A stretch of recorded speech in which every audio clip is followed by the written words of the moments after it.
주일 예배에 나오신 여러분을 주님의 이름으로 환영하고 축복합니다.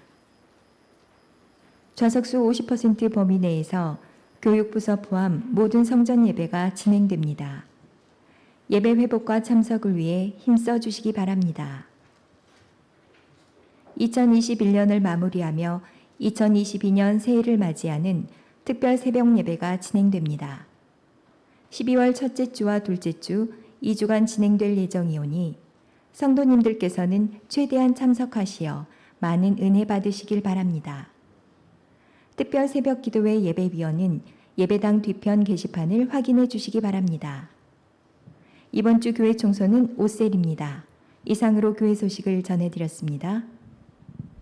오늘 하나님이 주신 말씀 누가복음입니다. 누가복음 17장 11절에서 19절까지의 말씀입니다.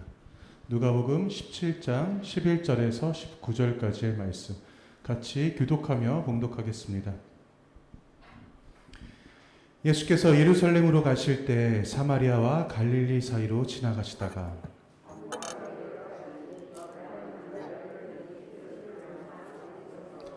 소리를 높여 이르되 예수 선생님이여 우리를 불쌍히 여기소서 하거늘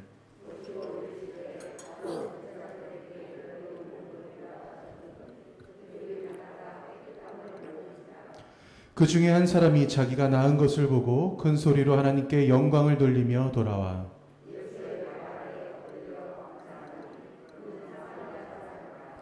예수께서 대답하여 이르시되 10사람이 다 깨끗함을 받지 아니하였느냐 그 9은 어디 있느냐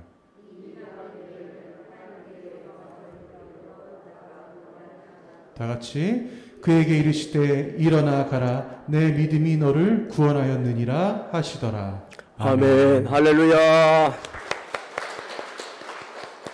만복의 근원 되신 하나님, 오늘 하나님께서 주신 이 본문 말씀으로 감사하는 믿음이란 제목으로 말씀을 선포를 합니다. 우리의 마음 상태를 연구하는 전문가들에 의하면 감사하다는 이 말 한마디에 우리의 인생이 바뀔 수 있다, 이렇게까지 얘기를 하고 있어요. 우리의 감사하는 마음은 자신은 물론이요 다른 사람들에게 큰 영향을 끼친다, 이렇게 또 말하고 합니다.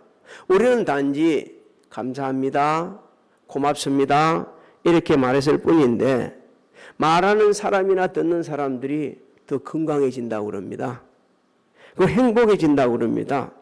온갖 스트레스를 통제하는 그런 사실이 실험으로 밝혀졌다, 이렇게 말하기도 합니다. 오늘 이 본문 말씀은 감사하는 믿음에 대해서 어떻게 하면 우리가 감사할 수 있을까, 그렇게 다른 사람에게 은혜로운 영향을 끼치고 또 한편으로는 우리가 행복해지고 스트레스를 통제할 수 있는 정말 이 감사하는 마음을 어떻게 이렇게 전할 수 있을까, 어떤 사람이 그렇게 하는가, 이에 대해서 우리에게 일깨주는 아주 귀한 은혜의 말씀입니다. 전체적인 내용을 하나로 묶어서 정리를 하게 되지면 모든 것이 하나님의 은혜다, 이렇게 깨달아졌을 때 그때 우리가 감사하다고 진심으로 말할 수 있다, 이렇게 말씀하고 있습니다. 예수님께서 어느 날 예루살렘을 가시기 위해서 갈릴리와 사마리아와 갈릴리 사이를 지나가셨어요. 당시 10명의 이 나병 한우들, 이 사람들은 소망이 없는 사람들이었습니다. 이들은 예수님에 대해서 잘 듣고 있었어요. 그래서 다행히 예수님이 지나가신다는 말씀을 듣고서 그들은 소리를 쳐 외칩니다. 예수 선생이여 우리를 긍휼히 여겨주소서. 예수 선생이여 우리를 긍휼히 여겨주소서. 이 말 한마디가 말이요 예수님의 가는 발걸음을 멈추게 합니다. 여러분, 당시 나병 환자들은 예수님께서만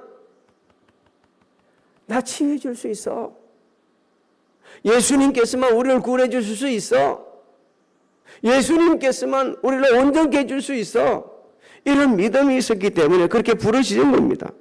예수님 우리 불쌍히 여기 주옵소서. 여러분, 오늘 혹여 너무 답답하고 힘들고 고통스러운 성도 있다 그러면 예수님 나 불쌍히 여기 주옵소서, 이렇게 하나님께 아뢰게 되지면 하나님이 응답해 주실 것입니다.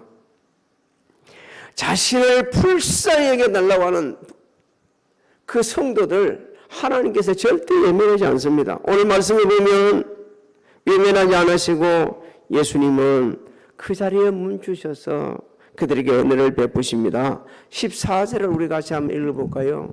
시작. 보시고 이르시되 가서 제사장들에게 너희 몸을 보이라 하셨더니 그들이 가다가 깨끗함을 받은지라. 예수님이 보셨다는 것은 우리가 지나가면서 사람을 보셨다 이런 의미가 아닙니다. 관심을 가지시고 치유해 주시고 구원해 주시기를 작정하셨다는 거예요. 오늘 예수님은 우리를 보시고 계십니다. 믿습니까? 우리를 보시고 계세요. 예수님께서는 오늘날도 나를 불쌍히 여겨달라고 외치는 자들을 보시고 계시는 주님, 그 주님이 지금 이 시간 우리와 함께 하시는 겁니다. 근데 우리가 하나 주목해야 될 게 있어요.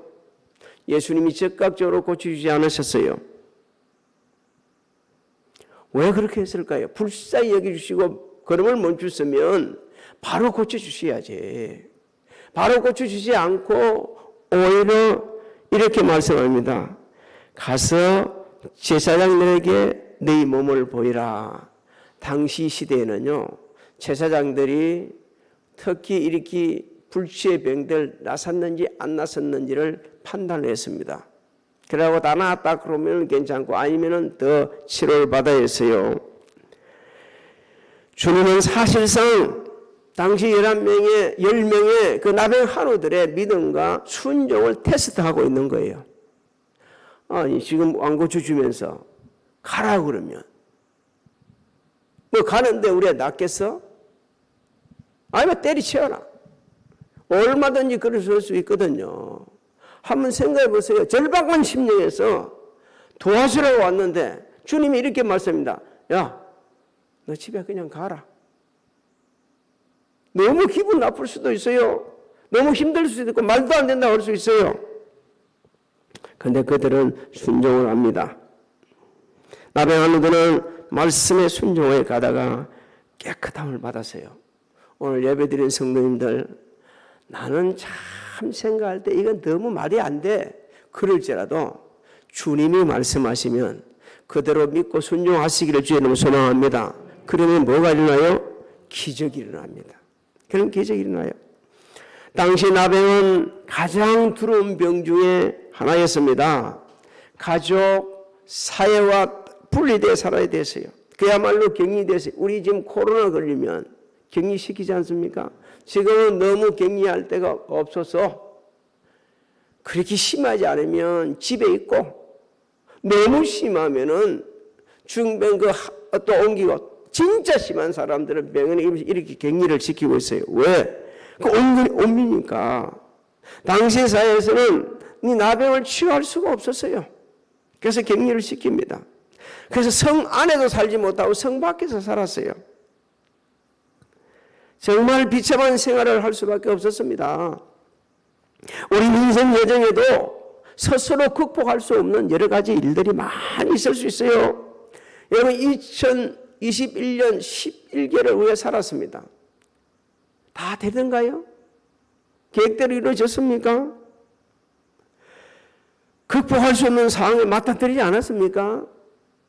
여러분 이런 상황이 있을 때는 10명의 나병 한우처럼 그걸 안고 주님 앞에 부르짖어야 합니다. 주님은 우리에게 약속해 주셨어요. 부르짖으면 뭐 하시겠다고요? 응답해 주시겠다 하셨습니다. 우리가 알지 못하는 은밀한 것까지 보여주시겠다고 약속하셨어요. 하나님께서는 응답하여 주시고 극복하게 해주시기 때문에 우리도 안고 나서 부르짖어야 됩니다. 나병 한우들은 말씀에 순종하여 가다가 고침받았음을 확인을 합니다. 근데 안타깝게도 10명 중 한 사람만 돌아와서 감사하면서 하나님께 영광을 돌립니다. 15절부터 16절을 한번 읽어볼까요? 시작. 그 중에 한 사람이 자기가 낳은 것을 보고 큰 소리로 하나님께 영광을 돌리며 돌아와 예수의 발 아래에 엎드려 감사하니 그는 사마리아 사람이라. 여러분 14절에 보게 되면 10사람이 다 나왔다고 그랬습니다. 그런데 그 중에 한 사람만 나은 것을 봤다는 것. 여러분 이 말씀이 오늘 우리에게 주는 진리 중에 은혜이고 그리고 우리 심령과 골수를 찔러 쪼개는 말씀입니다. 여러분 10사람이 다 나았는데 그 나은 것을 인식할 수 있던 사람은 한 사람뿐이었다는 거예요. 그 한 사람은 예수님께서 자신을 죽음에서 건져주셨다는 것을 확신을 한 겁니다. 당시 나병 환우들은 검은 옷을 입게 돼 있다고 그럽니다. 그 검은 옷을 입게 돼 있는데 검은 옷을 입힌 거는 살아있지만 저 사람은 죽은 자다. 이렇게 완전히 표시시키기 위해서 검은 옷을 입게 돼 있다는 거예요. 근데 이제 이 한 사람은 야 이제는 내가 검은 옷 벗게 됐네. 죽음에서 건져주시면 주님이시네. 너무 감사한 거예요. 또 자신을 청결하게 해주셨음을 깨닫게 된 겁니다. 당시 나병 환우들은 부정한 자들을 여겨가지고 가까이 할 수 없게 해주셨어요.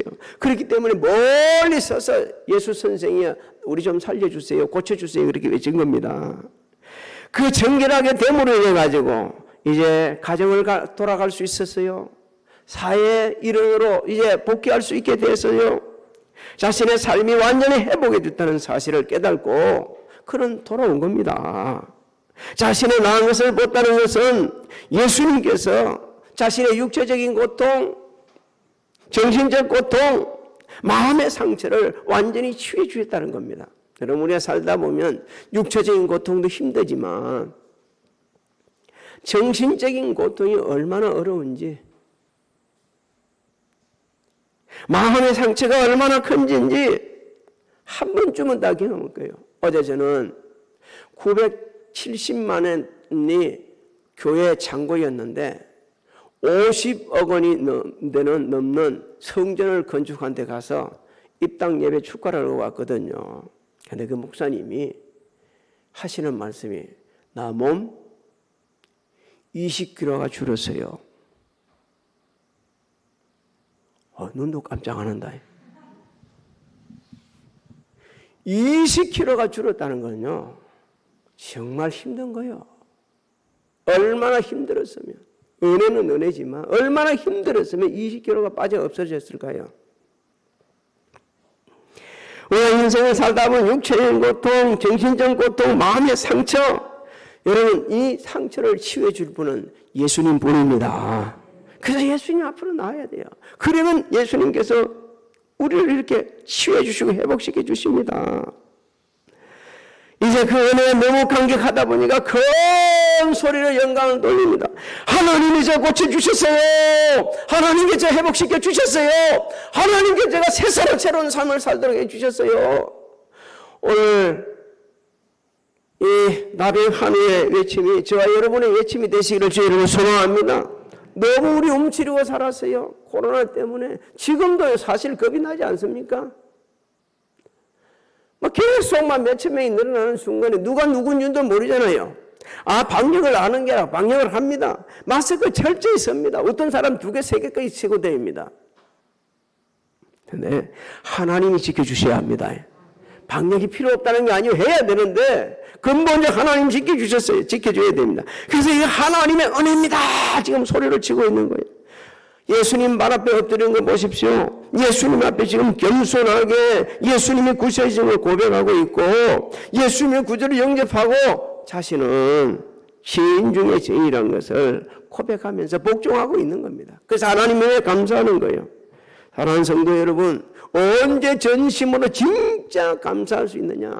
하나님의 은혜를 깨달을 때, 이것이 하나님의 은혜라고 고백할 때 그때 진짜 감사하는 거예요. 우리는요 얼마나 악하냐면 앞에서 고맙습니다, 감사합니다 라고 뒤에 돌아서서는 하나도 감사하지 않고 오히려 말이요 어떤 악한 마음을 갖고 있을 수도 있어요. 이게 우리 죄인들의 모습입니다. 앞에서는 웃으면서 뒤에서는 말이요 인생을 찌푸리면서, 앞에서는 선한 양처럼 뒤에서는 칼을 품는 이 악한 인생이 저와 여러분입니다. 근데 이 나병환우는 진심으로 감사한 거예요. 진심으로 고맙게 생각한 거예요. 주님의 그 은혜 너무 감격한 거예요. 그래서 소리친 겁니다. 근데 예수님은 너무 서운하신 거예요. 한 사람만 그러니까. 여러분 17절 18절을 한번 읽어볼까요? 시작. 예수께서 대답하여 이르시되 10사람이 다 깨끗함을 받지 아니하였느냐 그 9은 어디 있느냐 이 이방인 외에는 하나님께 영광을 돌리러 돌아온 자가 없느냐 하시고 예수님은 10사람이 다 깨끗함을 받지 아니냐고 말씀하십니다. 아시고 계신데 왜 이런 질문을 할까요? 하나님의 은혜와 자비하심은 모든 사람에게 차별 없이 주신다. 할렐루야. 그래서 저와 여러분들이 똑같이 은혜 받고 구원받고 천국 백성 됐습니다. 할렐루야. 하나님 차별하신다면 저 같은 사람 구원 못 받습니다. 천국 못 갑니다. 어떻게 섬놈이 어떻게 그렇게 이렇게 모자란 사람이 못하는 거예요. 그런데 하나님의 은혜로 구원을 받고 차별해 주시는 없이 주시는 은혜로 그 9은 어디 있느냐? 정말 감사할 수 있는 사람이 누군가? 하나님의 은혜를 깨달은 자만 할 수 있다. 목사니까 감사하는 게 아니고요. 장로니까 감사하는 게 아니고요. 권사이기 때문에 감사하는 게 아니고요. 하나님의 은혜를 깨달은 자만이 감사할 수 있다. 할렐루야. 아무리 대단한 것처럼 신앙생활 하는 것처럼 자신이 제일 예수를 잘 믿는 것처럼 내가 뭐하고 했다는 사람들도 은혜 받지 못하면 감사하지 않아요. 감사가 안 돼요. 이방인 외에는 하나님께 영광 돌리러 돌아온 자가 없느냐? 다시 말씀드립니다. 하나님께서 베풀어 주신 은혜를 깨달은 자만이 하나님께 감사의 영광을 돌려드릴 수가 있다는 겁니다. 하나님의 은혜를 깨닫지 못하면 목사도 장로도 권사도 집사도 아무도 감사할 수 없다는 거예요. 하나님의 은혜만 깨달은 자만이 감사할 수 있다는 거. 주님은 오늘 우리에게 이렇게 읽게 해주시고 그 한 사람에게 놀라운 축복을 합니다. 여러분 19절을 한번 읽어볼까요? 19절 시작. 그에게 이르시되 일어나 가라 내 믿음이 너를 구원하였느니라 하시더라. 할렐루야. 우리 같이 해볼까요? 내 믿음이 너를 구원하였느니라. 주님은 우리가 이렇다 저렇다 이렇게 해도 우리 뭘 보시고 계세요? 중심을 보시고 믿음을 보시고 계십니다. 할렐루야. 나 네 믿음 봐. 나는 다른 사람은 못 볼지 모르겠지만 사람은 못 볼지 모르겠지만 나는 네 마음 알아. 네 믿음을 알아. 그래서 그 믿음을 보시고 일어나 걸어가라고 합니다. 사랑하는 성도 여러분, 우리 예수 믿기 전 우리가 어떤 사람이었습니까? 괜찮은 사람이라고 합니까? 성경은 그렇게 기록되어 있지 않아요. 여러분 모든 말을 할 때는 성경을 갖고 얘기하십시오. 그래야 수치를 당하지 않습니다. 특히 예수 믿는 사람들이 더욱더 그렇습니다. 그런 거 없어요. 성경에 일어나지 않냐? 여러분 뭐라 할 겁니까? 얼마나 부끄러워요. 에베소서 2장 1절 5절에 이렇게 말씀합니다. 너희의 허물과 죄를 죽었던 너희를 살리셨다. 그 길은 또 좀 더 말씀하면 진노 받을 수밖에 없는 자들이라고 말씀하고 있습니다. 허물로 죽은 우리를 그리스도와 함께 살리시고 너희가 은혜로 구원을 얻은 것이라. 할렐루야. 하나님의 은혜로 구원받았습니다. 뭘 대단한 사람도 아니에요. 본질상 진노의 자녀가 우리들입니다. 하나님의 은혜로 구원받았어요. 그래서 우리 이런 은혜를 받았다는 사실을 기억하는 사람은 데살로니가전서 5장 18절에 말씀합니다. 범사에 감사하라. 이는 그리스도 예수 안에 너희를 향하신 하나님의 뜻이라 하셨어요. 하나님의 뜻인데도 불구하고 범사에 감사하지 못하고 살지 않습니까? 왜? 하나님의 은혜를 잊어버리니까. 안 잊어버리니까. 여러분 성경에 보게 되면 부자가 한 해 농사를 잘 지하고 쌓을 곳이 없어요. 요즘 말로 하려고 사업이 잘 돼가지고 엄청난 돈이 들어와가지고 이게 통장을 하나 나올 수도, 통장에 다 이어나면 자꾸 이게 세금 나갈 거 안 되거든. 그래서 새로운 곡식 창구를 만들죠. 새로운 비밀 창구를 연다 그러면 개설을 한다 할 수도 있겠죠. 그러려고 야 이제 너무 편히 좀 쉬고 먹고 놀고 자자. 그게 우리 주님이 말씀하십니다. 이 어리석은 자야. 오늘 저녁에 네 영혼을 데려가면 그게 누구 되겠냐? 왜 사람들이 그렇게 삽니까? 왜 사람들이 갑질을 합니까? 하나님의 은혜를 모르기 때문에. 내가 나된 것은 하나님의 은혜다. 할렐루야. 그러면 갑질을 안 해요. 아니 내가 나된 것이 하나님의 은혜인데 왜 갑질을 합니까? 하나님이 그렇게 하셨는데 너무 고맙게 생각하고 감사해야죠. 더 낮아지고 더 겸손해야죠. 감사의 힘이라는 책에 보면 미국 사람인 샌디 셔먼이라는 여인에 대한 얘기가 나옵니다. 조금 읽어줄게요. 그녀는 심한 우울증에 앓고 있었어요. 이렇게 자신을 표현하는데 다시는 TV 시리즈에 나오는 비련의 여인보다 10만 배 더 불행하다 이렇게 생각하고 산 여인이었습니다. 그녀에게 진짜 원수같이 여기는 사람, 대적자로 여기는 사람이 두 사람이 있었는데 한 사람은 남편이고 한 사람은 시어머니요. 미움이 아니라 이건 완전히 대적자예요. 아주. 어느 날 남편이 말합니다. 그 원수 같은 남편이 이렇게 이야기합니다. 당신 그렇게 있지 말고 수영 좀 해보는 게 어때? 그 조언을 듣고 수영을 하면서 이 사람이 고침받으려고 단 몇 번이라도 좋은 일을 떠올리기 시작했대요. 그 수영하러 갔을 때. 그 다음에 또 감사 대상을 찾았다는 거예요. 짤막하게. 어느 때부터인지 자신이 바뀌지는 걸 느끼게 됩니다. 그러다가 어떻게 바뀌냐. 그토록 미워했던 남편과 시어머니가 감사의 대상이 되더라는 거예요. 그래서 생각해 보니까 남편이 항상 시어머니 편이 아니고 자신의 편이었다는 걸 알게 됐다는 겁니다.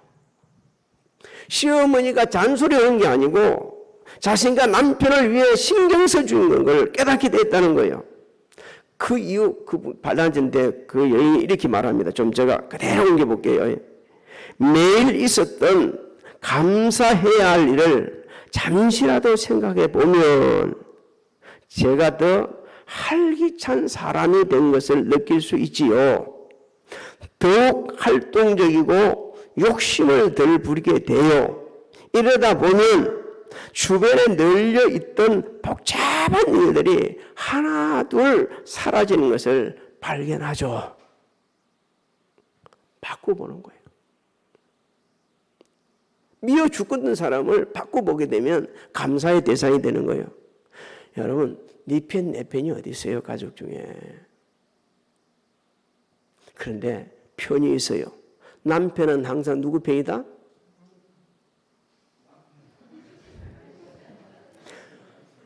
나무 편이 된다니까 스트레스가 쌓이는 거예요.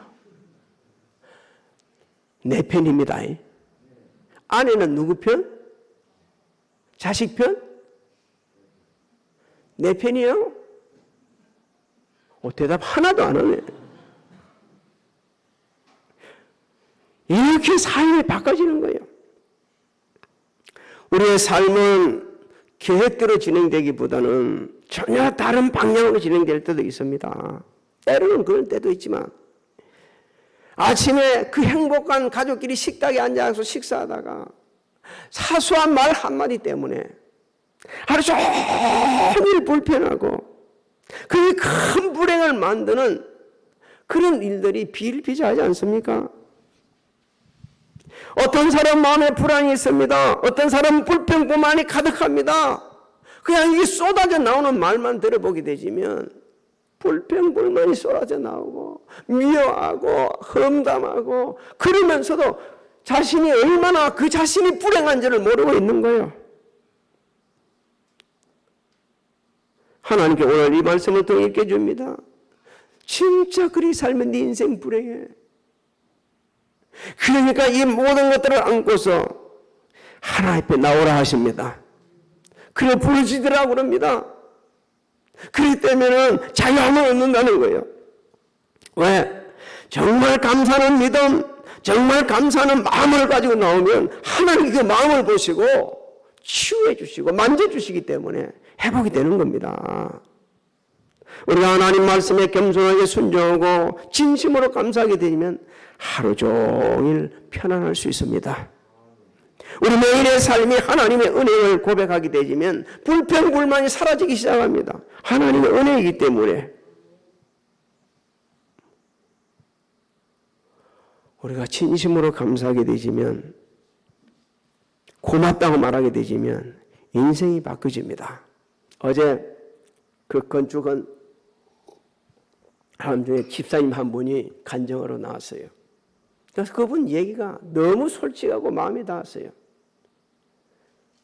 이렇게 힘드는데 건축을 하면서 어떻게 할 건지 이러면서 막 그런 것들이 막 너무 매일 생각하게 스트레스 쌓였다는 거예요. 그 스트레스 쌓이는 순간에 자기 사업이 망가지더라는 거예요.